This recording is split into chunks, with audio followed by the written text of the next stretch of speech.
Well, welcome again, once again, to our Bailey's Harbor Historical Society and a program we're having tonight.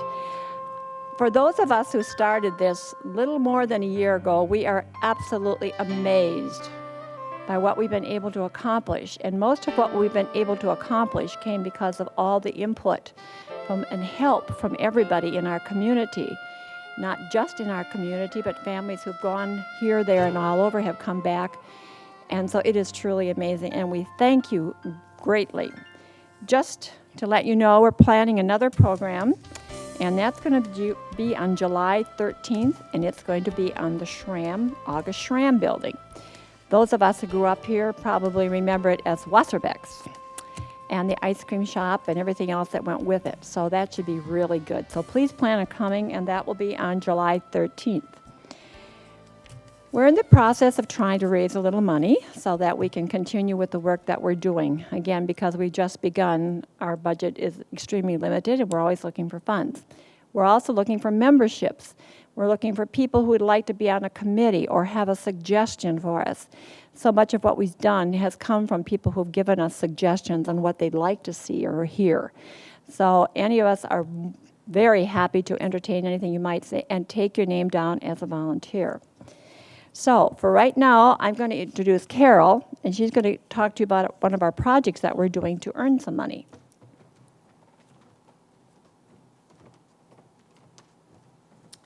Hello, everybody. I don't know if you were able to look at the tray beforehand, the table in the back, and we have the DVDs, and we also have a tray, which is this here. Okay, and what these pictures are, I don't know if some of you were at our program on the postcards. And these are some of the early postcards from that program. And it's a fundraiser for our society, and hopefully you guys will sign up. We'll sign up, and what we'll do is I would meet people here at a given time and drop off the trays and people can pick them up. Okay, so feel free at the end of the program to go back and at least take a look at it and see if you might be interested. And it is $23, and that includes the tax and everything. Okay? Thank you.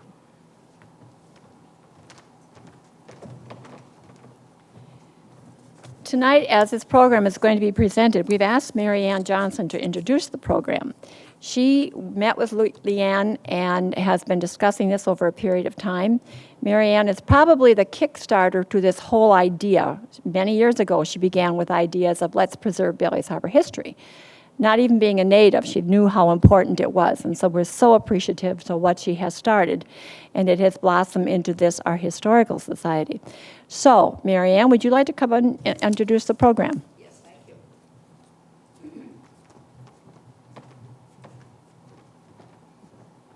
In a continuation of what you were just saying, the slides that I made, all the DVDs, 24 of them that are at the library here that you can take out anytime with your library card. I brought my set of them, the original ones, down to Lake Forest, Illinois this winter where I live. And I took them over to Lake Forest College. Because I'm familiar with the history department there. Well, they were very interested. They've never done anything like that, you know, for the town. So I may have a new future. I'm not sure. In the meantime, I want to tell you a little bit about my coming here tonight. Leanne Despotes is quite a sleuth. She tracked me down last Thursday night in Northfield, Minnesota, where I was attending my 60th graduation reunion with my class at St. Olaf. And Leanne tracked me down and asked me if tonight I would come and introduce the program and introduce the Krowas family. So I was pleased to do so because they were a group that I had always wanted to do myself. I had talked about it. There are many different groups in town that I never got around to. But 24 is fine. However, the Krowases are certainly ones that I intended to do. So this evening, it's my pleasure and honor to introduce Kirsten Krowas. And Kirsten and I go way back because in 1969, when I opened my shop here in Bailey's Harbor, Alice Hickey worked for me for 5 years. You know Alice. She was the aunt to the two Hickey brothers, the fishermen. And every year in September, Alice would come into the shop and she'd say, "We must go out to the Krowas Orchard now to buy plums and apples. It is time." And then Ernald Visty, too, in whose building I rented space for 30 years, would do the same thing. In September, he would come in and say, "That's interesting," and say, "It's time to go and get the apples." So of course I would. And then a few years later, Kirsten Krowas was a waitress at the Sandpiper when Junie and Wayne Voigt owned the Sandpiper. And I would go in there like every morning and have coffee and something and talk to Kirsten about a lot of things about the orchard and about the Lutheran school that she attended and so forth. So I feel that I knew the family quite well. Now we have a chance for people to find out more about the fourth generation of Krowases and why they came to Bailey's Harbor and what their plans are for the future. Kirsten, I'd like to call on you now. There she is, holding up the wall.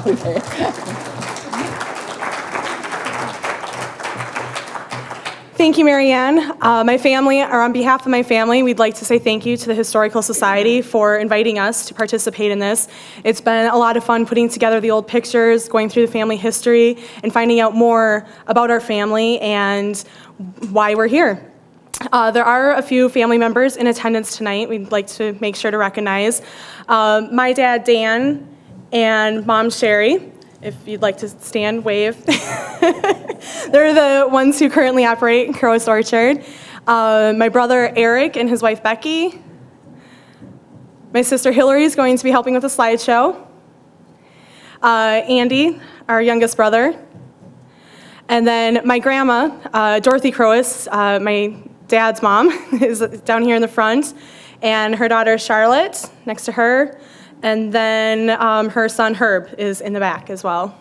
So thank you for all coming. The picture you're looking at right now is an aerial view of Krowas Orchard that was taken back in about 2000, so about 11 years ago. In 1900, Herbert Krowas moved to Bailey's Harbor from La Houge, Illinois, but it wasn't until 1908 that the farmland was purchased on the west side of Kangaroo Lake. You can see that that's now the corner of Kangaroo Beach and Lagerquist Road. The area in red is the land that was originally purchased by Herbert, and it was here that the house, part of which you still see today, and the barn were first built. Most of you know the land being used for an orchard, but originally Herbert had purchased the land and built the barn to use as a dairy farm and all the crops that go with it. In 1903, Herbert Krowas married Margaretha Mosier at Emmanuel Lutheran Church here in Bailey's Harbor. Margaretha Mosier emigrated from Germany at the age of 14 with her sister Magdalena Mosier. We still actually keep in touch with some of our German relatives who live in Germany close to the Munich area, who were relatives of Magdalena and Margaretha.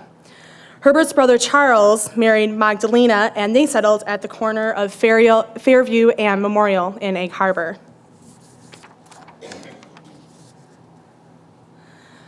Herbert and Margaretha had 6 children: George, Martha, Esther, John, Hannah, and Charles.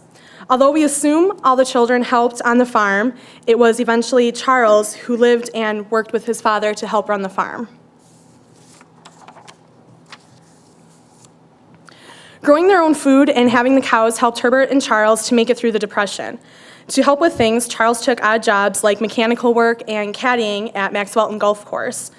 It was during these years that some of the land was sold to help make it through the tough times.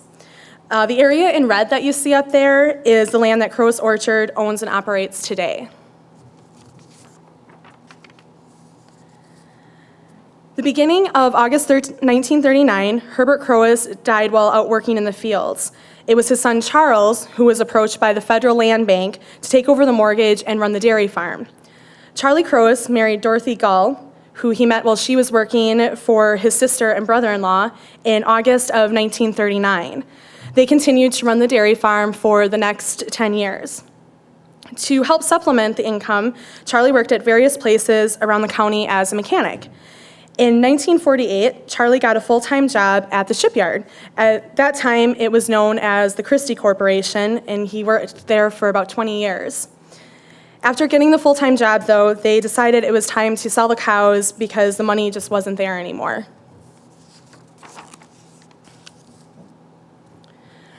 Charlie had a home-built tractor made from a truck with a hay rake on the front of it.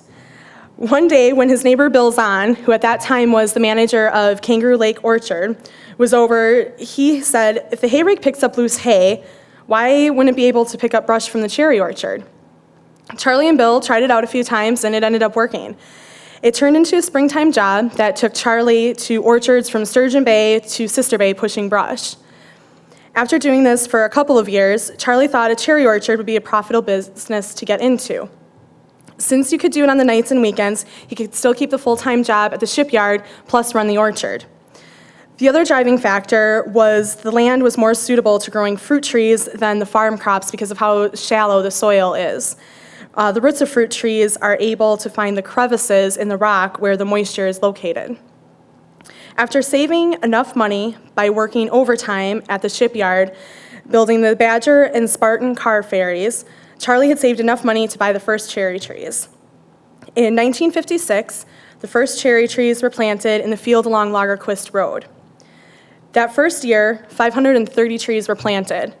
The first 150 holes were dug by hand. However, after those were dug, Murphy Moore was then called and hired to dig the rest of the holes with a tree hole digger. Eventually, Charlie did end up building his own tree hole digger, so he didn't always have to contact Murphy Moore or dig them by hand. These were the manual labor years of the orchard, and once Charlie planted the trees, it became a family affair. Once the trees were bearing fruit, the kids were expected to help spread fertilizer by hand, work the orchard, help pick cherries, and more. Charlie and Dorothy had 8 children. Charlotte and Herb now live in Sturgeon Bay. Beverly and David live in Green Bay. Betty, who lives in Crivets. Carol lives in Milwaukee. Dan lives here in Bailey's Harbor. And Tammy lives out in Trinidad, Colorado. At the height of hand picking, there were about 100 pickers who would come to work. Half of the pickers were Native Americans who came from the Red Cliff Reservation in Bayfield. Because of the distance, they would stay in camps built on the farm in 1961. This is a picture of the camps at that time. Not only were there the buildings, but also they would bring extra tents to set up to have room for everybody. The other half of the pickers were local people. Some of the names I'm sure you'll recognize: Ericksons, Steffens, Hunnolds, Gerlachs, Lasays, Zahns, Lagerquists, Shortners, Zeislers, and more. When cherries were handpicked, the pails would be dumped into wooden boxes that held 3 pails of cherries. These boxes that were then taken to the substation and dumped into a tanker that would be hauled to Sturgeon Bay for processing. At that time, pickers would get 20 cents to 25 cents a pail. Dorothy would be in the orchard during the day to keep track of the number of pails each person picked on punch cards. Each night, she would record the number of pails picked for the day and then have to make out new cards for all the pickers for the next day. She did this while still making all the meals for the family. At the end of the 3-week season, Charlie and Dorothy would show their appreciation by having a picnic for all the pickers, complete with all the fixings: sloppy joes, baked beans, chips, lemonade, and ice cream. 1968 was the last year for hand picking and the end of the season picnics because the first shaker was purchased. Working as a mechanic carried over into building a lot of Charlie's own equipment. It was especially helpful to be living next to the junkyard owned by Orrin Simon. This is how the first shaker came about. Charlie bought the limb shaker portion and built the self-propelled catching frame unit. You'll see mostly the yellow part there was the part that he purchased, and the rest of it was then built. You can see in this next slide some of the framework and pieces that were used. The limb shaker was a self-propelled catching unit with the conveyor down the center. Wings would come out and wrap around the tree for the cherries to bounce off of and go onto the conveyor. Once on the conveyor, the cherries were caught in tubs and then dumped into tanks. This particular shaker was used through the 1976 cherry season. Because of how the limb shaker was used, the trees didn't need to be pruned as high as they are now. You can see how these trees have branches starting much lower to the ground, maybe 12 to 18 inches, whereas when you're driving along nowadays and you look at the trees, the limbs typically start at about 30 inches and can sometimes go up to 36. Charlie was always willing to try something new when it came to the orchard, even if it didn't always work. One of those ideas was planting pumpkins to be sold to the fruit growers co-op. At that time, they were trying to diversify to make the factory more profitable, more productive during the off-season of cherries. The children spent all day picking and loading pumpkins onto a semi, which amounted to getting paid $75 for the full day. Needless to say, this was the only year that pumpkins were planted. Another idea the co-op had was to plant plum trees that could be processed in the factories used for cherries. Charlie planted 200 trees. However, by the time the plum trees started to bear fruit, the fruit processors decided not to buy the equipment to process them. This is how the Pick Your Own Plums started, which Mary Ann talked about. June 1st of 1961, the first 75 apple trees were planted. With the planting of the apple trees, it helped to diversify the orchard and have another season besides just the cherries. When the apples began bearing fruit, Charlie and Dorothy sold them by the bushel to locals. This eventually developed into the fall farm market. In 1977 and 1978, a second type of limb shaker was used. This was a double incline shaker, meaning that two halves drove down both sides of the trees to catch the cherries. However, even with this advancement, tubs still had to be used to catch the cherries and take into a tank. After catching the cherries in restaurant-style tubs, they were taken into a tank that was filled with water. The cherries were then hauled from the orchard to the cherry factory for processing. With the mechanization of cherry shaking, only 3 to 4 locals would have to be hired, along with the family and friends to help during the season. Out of Charlie and Dorothy's 8 children, Dan was the one who was interested in the orchard. After leaving Door County for about 4 years to attend Northeast Wisconsin Technical College for drafting and working at Appleton Structural Steel, Dan decided to move back to Door County and take over the day-to-day operations of the orchard from Charlie. While living in Appleton, Dan had met Sherry Radickle, who he married in the fall of 1976. From 1976 until 1982, Dan and Sherry rented the orchard from Charlie and Dorothy. Then, in April of 1982, Dan and Sherry purchased the farm, and the third generation of Krowas Orchard began. In the fall of 1978, the shaker currently being used was purchased and used for the first time in the summer of 1979. Known as a trunk shaker, one half has a rubber claw which grabs the trunk of the tree.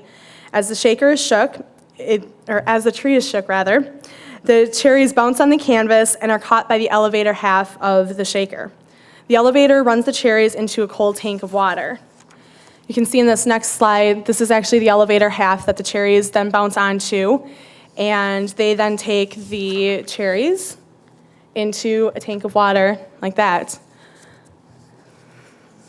When they do go into the tank of water, basically what it helps them do is to firm the cherries up to help for processing. With the transition to trunk shaking, calibrated steel pallet tanks were used to catch the cherries from the elevator half. That would be like the one you had seen in the previous picture. As Dad explained it, they have to be calibrated so that when the cherries get weighed, you need to know the weight of the tank so you know how many actual pounds of cherries you have at the factory. Because of this, there was a need for a forklift to transfer tanks to and from the orchard. Dan and Charlie built the forklifts that were needed to do this. With the third generation of Krowas Orchard, new ideas developed to help progress the orchard and better the quality of fruit. In 1984, the cooling pad was built by Dan and Charlie. After the tank is full, it's taken up to the cooling pad where PVC prods are placed into the tank. The prods have numerous small holes to let cold water slowly trickle into the tank. This helps to cool and firm up the cherries, which then makes it easier at the factory for processing. From there, the tanks are loaded onto a flatbed truck to be transported to the factory, which is located about 7 miles from the orchard. Dan and Cherry continued the farm market and diversifying the orchard. In 1989, it was decided to add another element to the market with the pressing of apples to make apple cider. It was at this time that potatoes, pumpkins, squash, and gourds were planted to sell along with the apples and plums. With the continual growth of the tourist trade in Door County, the farm market business kept increasing, creating a need for a larger building to house the market. This has led to the addition of new varieties of apples and selling of our own frozen cherries. The motto of Krowas Orchard has always been, "We sell only what we grow ourselves." Dan and Sherry have 4 children, Kirsten, Eric, Hillary, and Andrew, which continue the tradition of making the orchard a family business. As the children got older, they helped to do many tasks on the farm and continue to help today. As they were growing up and starting to get jobs at the Sandpiper during their high school years, there always had to be one night when we were all off together so the various vegetable patches could be hoed. Dan always said, "The family that hoes together stays together." After hoeing, ice cream at the Yum Yum tree was always a treat. In 2001, Dan and Sherry were given the opportunity to become partners in the Northern Door Cherry Corporation located in Bailey's Harbor. This guaranteed a home for our cherries to be processed at all times. Growing up, Eric and Andrew always had an interest in the orchard and working alongside their dad. At an early age, they tried growing sunflowers to sell during the fall in the market. This endeavor, although a good idea, wasn't very profitable as the mice would eat the seeds out of the heads before they even could be sold. This was the first and only year that they tried to sell sunflowers. Besides sunflowers, both Eric and Andrew grew up helping with the day-to-day operations of the orchard. This has led to an interest in eventually running Krowas Orchard. In 2003, Eric started by planting 250 of his own cherry trees. Krowas Orchard today operates 55 acres of cherries, 8 acres of 9 varieties of apples, and 2 acres of plums, along with all the various vegetables, the cider, and gourds. In September 2010, Eric married Becky Robinson, and they are expecting the 5th generation of Krowases in August. No one knows what the future holds, but one thing is for sure, Krowas Orchard will continue to diversify and strive to find new ways to grow quality fruit and vegetables like their ancestors.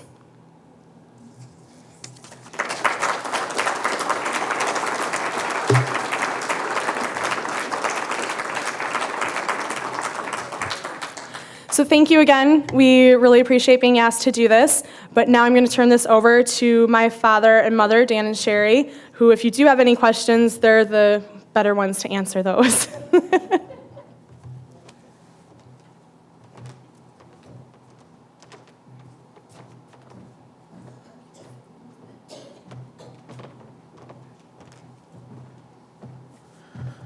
Hello, hopefully Kirsten did a good enough job that there are no questions. Wrong.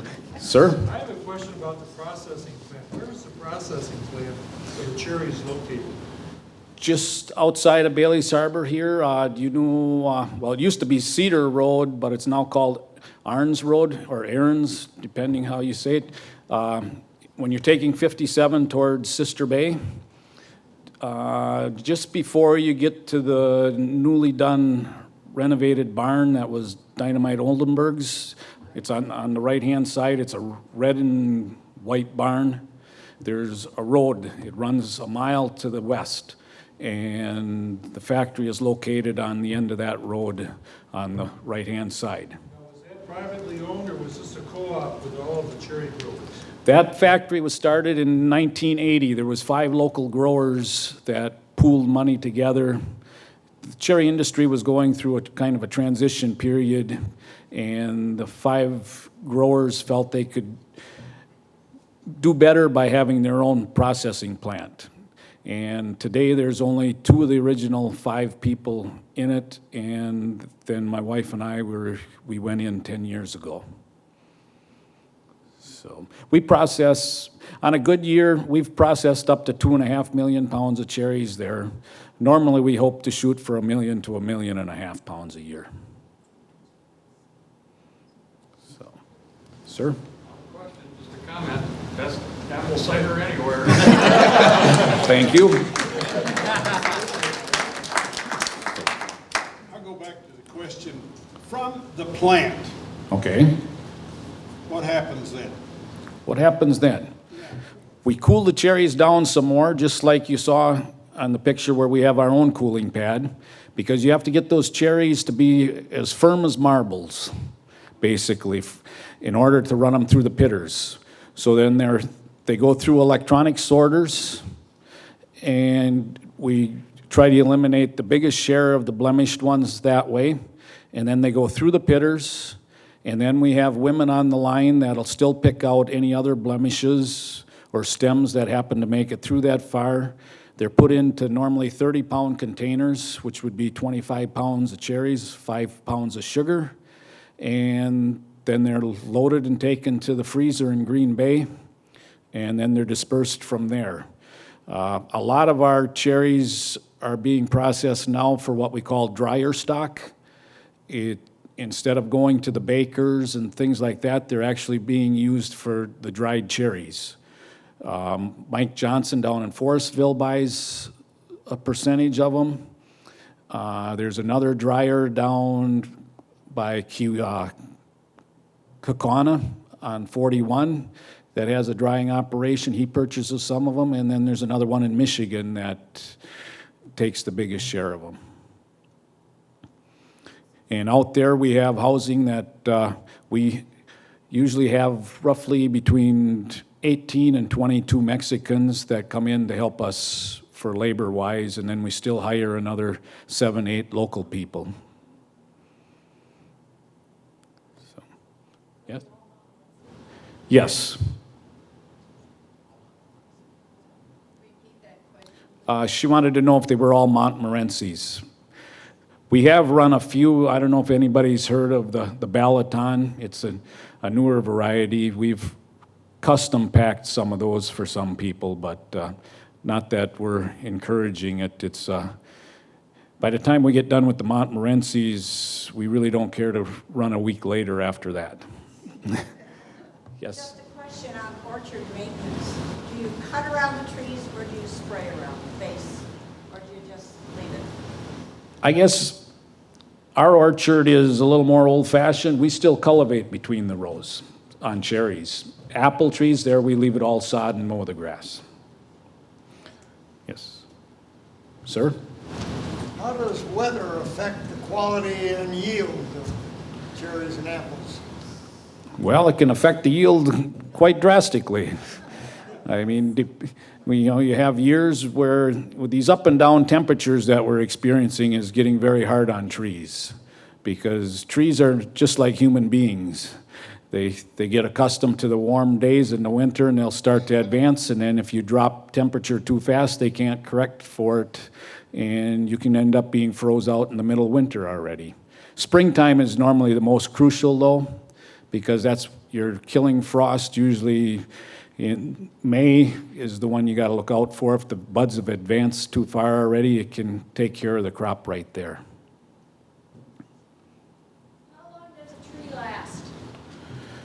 Are you talking cherries or apples? Cherries. Well, both actually. Okay. Cherries, it's gone through a cycle. When it was hand pickers, it was quite easy to get close to 30 years out of them. And then when we started with limb shakers, we dropped down to about 20 years. And now with the advancements we've made with trunk shaking and growth regulators to help loosen the cherry from the tree so we're not shaking them so hard, we're getting back up to the 30 years on cherry trees. Apple trees, your older varieties and your older rootstocks, those trees will live basically forever, the way it seems. But your newer varieties on more of your dwarfing and that, there you're limited. You know, there I think you're probably looking at 30 to 40 years. Sir? How important is the research that's being done over on 42 at the research station? It helps us out quite a bit because what's happened in the last years, you know, it's contrary to what maybe people think. Farmers don't care to use chemicals if they don't have to. Even though in this area, to think about growing cherries and apples organically, it's almost impossible because of our weather conditions here with all the damp weather. We just can't control funguses. And the research station has really done a lot of work for us where they have weather stations positioned through the county and they monitor everything by degree days, leaf wetness. So we only spray when we really need to instead of just doing a protective type spray that they used to use years ago. And they do a lot of trapping also. And they're always working on what works best for our location because Door County is kind of a unique area versus, say, Michigan where they're growing cherries on sand land rather than the rock that we have in that. So you never know, just because it works in Michigan doesn't mean it's going to work here. So hopefully we're able to keep that operation going over there. Gilly? What are some of the memories that you've got on the migrant labor camp? Just the people and the camps preparing them and the things that come to your mind when you think back to those days? Okay, Gilly just asked what memories I have of the old pickers camps when we had the migrants. To me it was, well, I was fairly young at that time. When we switched over to shaking cherries, I was only 13, 14 years old. To me, it was a great time because we played softball every night with everybody because there was more people around. You could have enough to have teams in that. And the migrants we had were very friendly people. We enjoyed to see them come back every year. And that, so, and it was just a fun time of the year for us, even though you worked, you know, it was nothing to be out in the orchard, you know, at 5:30, 6 o'clock in the morning and that, and you got done at 5. It actually, these days, the hours never quit. Back in the migrant days, it went by the sun, basically. Yes? How did everybody get fed? Did the migrants cook their own food? Yes, there was in the camps that were provided, there was kerosene stoves for them to cook on, and there was a refrigerator in each unit, and they had their own sink, and then there was shower rooms for them, and that, and of course we lived close enough to the lake, so everybody would go down to the lake swimming, and that was another fun part. You know, you had a lot more people to play around in the water with and stuff. So, yes, Leanne? You know, I was struck, especially in the beginning, when the orchard started, by what seemed to me like the incredible ingenuity of your dad and then yourself in fashioning these shakers, pickers, and cooling pads.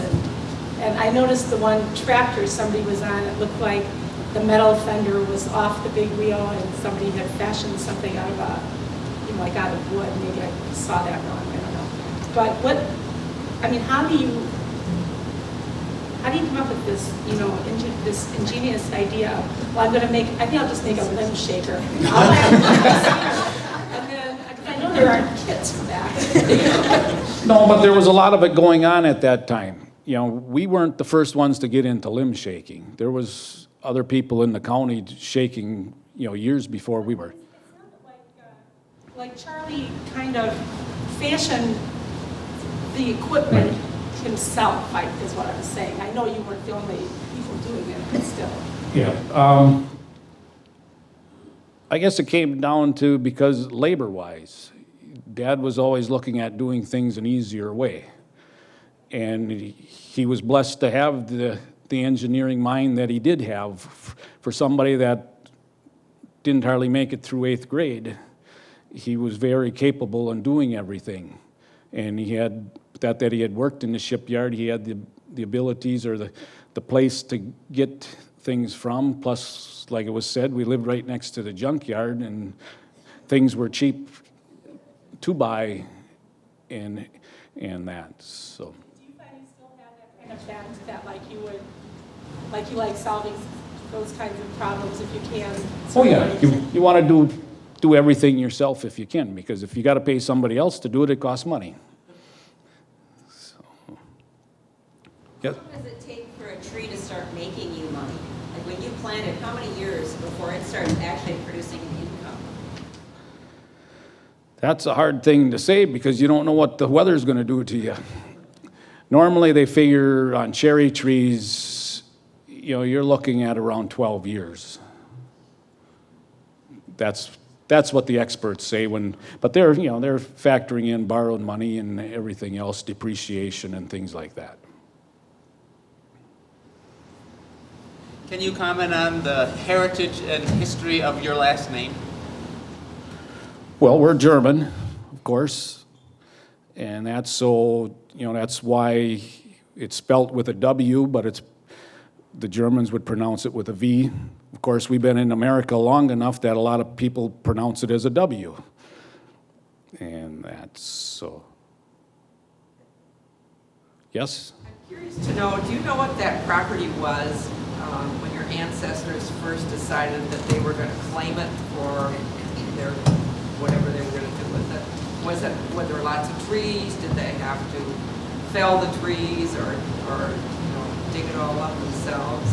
Oh, I really can't answer that one. All that I do know is at one time where there is a woods, somebody had completely cut it off, because I can remember my dad saying he could stand in the kitchen window of the house and look up and see Simon's silo, which would have been 3/4 of a mile away. And a lot of where it all, if you're familiar with our land along Lagerquist Road and that, where it's all pine trees, my mother and father planted those because that land was so rocky and it wasn't good for anything else. They just planted the trees in there, the pines, to get some cover there.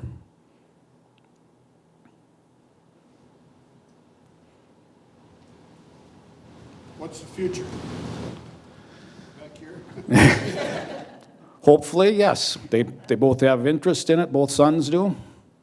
And that, I hope to have a few more years in it. We always have dreams of what we'd like to try to expand into, but as you know, with times being what they are, money doesn't always come as fast as the dreams do. But at this point, it looks like it's going to continue, yes. The cherry market and the apple market look fairly decent. Well, your apple market is what you make it, because we no longer have commercial processors in the county. So that's the reason why the farm market was expanded. Actually, we cut back on the volume of apples that we produce to try and fit what we can sell ourselves right from the market. Where years ago, you used to be able to sell them for sauce and juice. And that cherry market is looking fairly stable. There's things in place through the country that are helping matters out. And the dry cherry market is really taking off and making it look really good for the future. Advertising that dried cherries are great for arthritis ought to be a real market for this place. You would think so, wouldn't you? So. Could you comment on the potatoes that you grow, because they are so wonderful, and when did you get into that crop, and is it profitable for you? Well, yeah, we make more on them than what we put into them, yes. If you want to call that profitable. I'm trying to think when we really did start with them. Dad was still alive, because I can remember him washing them for us. Now we don't bother washing them because we had people that were concerned that potatoes last longer if they haven't been washed. But so I'm thinking it had to be around 1990 that we probably started. But it was on a real small scale, and as more people found that we had them, you just keep growing a few more. So, yes. They should make a good draw for people to come and see your cherries and your apples, too. We hope so. Do you see your orchard ever becoming full organic? Or any of your produce? I don't know. You know, we do a lot of reading on it. Whenever there's articles in our fruit papers and that, like I say, in this area, especially on fruit trees, it's very tough, and even probably harder for us in our particular area because we have a lot more evening dew and morning dew than, say, the people over on the base side of the county. And with your funguses being such a problem, especially with what we call leaf spot, where you get the yellow leaves on the cherry trees, it's really hard to do. And the other thing people have to realize that if you go organic, price is going to go up because it means there's a lot more labor involved in it. Are the new products that are used for spraying being developed so they're less, or closer to being organic and less whatever? They're a lot less toxic to humans, yes. The only problem that we're finding is, you know, your older ones, which, and a lot of them are going to be taken off the market here very shortly. Everything else is so how should I put it? It usually only kills one insect, where your other ones were a broad spectrum insecticide. So you're going to really have to be doing your trapping and know what you have out there for insects, and you're probably going to end up doing more spraying than what you were doing before. Yes? The purple boxes I see hanging from trees around the county, does that have anything to do with the fruit orchards, or is that? No, I believe, yeah, yep. When you were talking processing, you said something, and I was very intriguing. You said you put something up to loosen so that the cherries will come off of the limbs and so on. And what is that, a spray or what? Yes, it's a liquid. At a certain time you put that up? Roughly 10 days before we want to harvest, we spray this on. It's a growth hormone. It's an ethafon.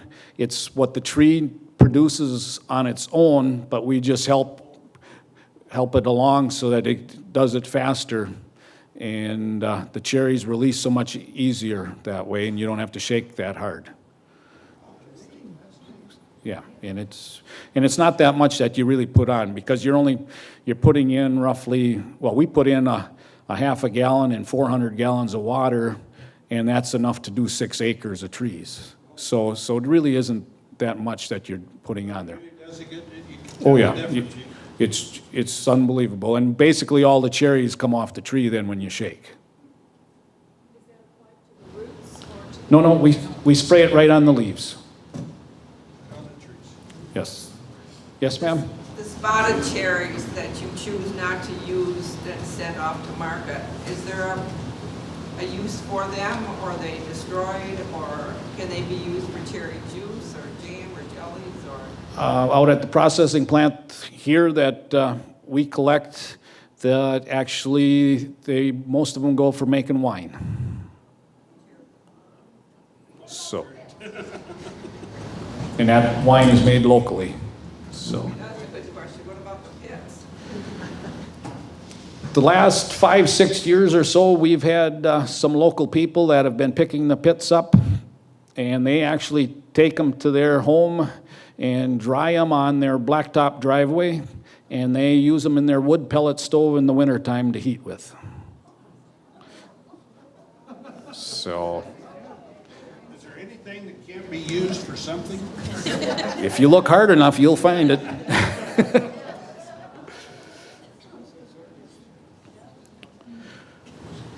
Ma'am. Yes, ma'am. Are you growing Honeycrisp apples? Yes, we are. Yes. That they are. That they are. So if you can keep them on the shelf, you're doing very well.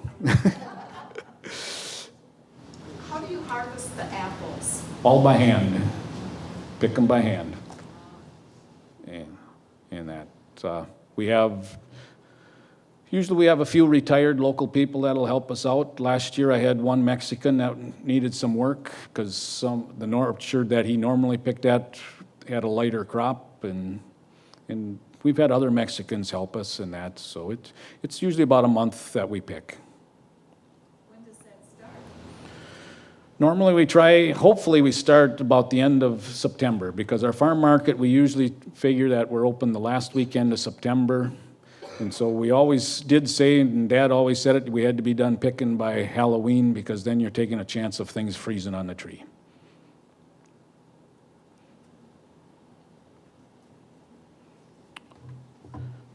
Well, I want to thank everybody. This was a great opportunity for us.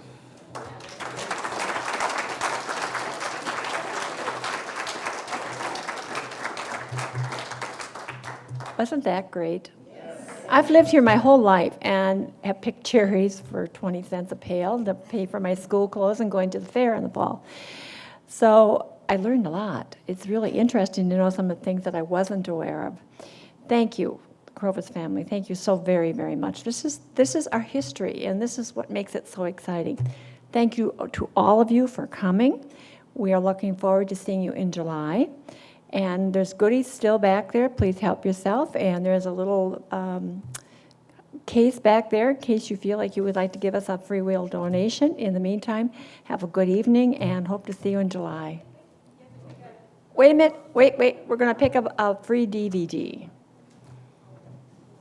if you all signed up.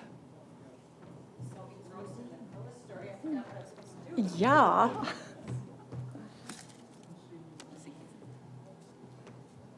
Carol Lay, L-A-Y? All right, there you go. Make your choice. And again, thank you all for coming.